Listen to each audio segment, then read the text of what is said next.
What happens when you've got two executors and they are also the beneficiaries and there's conflict and they can't agree on what's going to happen?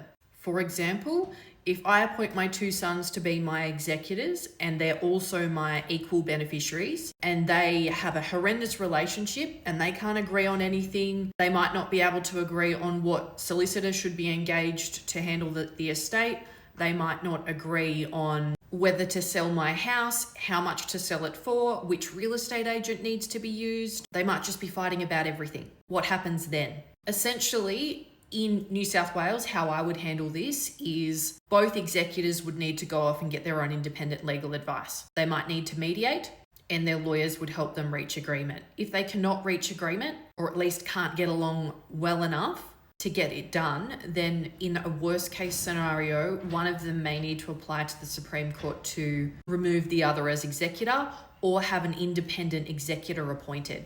For example, sometimes the court will appoint a solicitor, an accountant, someone like that to oversee the estate if the executors just can't get it done and if there needs to be someone more independent making the decisions. I would say most of the time, executors who are fighting see sense when you are forced to go off and get your own lawyer and pay for your own lawyer and argue about which real estate agent will be used. You're often spending more money on your solicitor arguing over that than any price difference that there would have been in commission between two real estate agents. And even if both executors hate each other, whenever I have warring executors come into me, the general advice I'm giving is you might hate them, you might never want to speak to them again.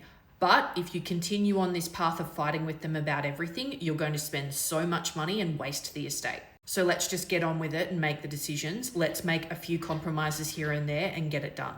It may mean sometimes that there's two estate solicitors sometimes, and simply because the executors refuse to engage the same solicitor, it might mean that the executors essentially, the paperwork goes to one solicitor, they fill out the paperwork, it's sent to the other solicitor, and that solicitor will advise their executor client to get everything done. So yes, it can be very expensive and delayed and stressful when executors who are also beneficiaries don't get along.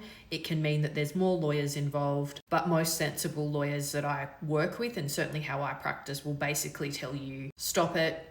I don't care how much you hate them. You're just going to waste money if you continue to argue over silly things. Let's pick our battles, try to find a resolution. If we can't reach a resolution, then we can start some court proceedings to remove one of the executors. So the long and the short of it is, when you are picking your executors, it's common often to just appoint your children together.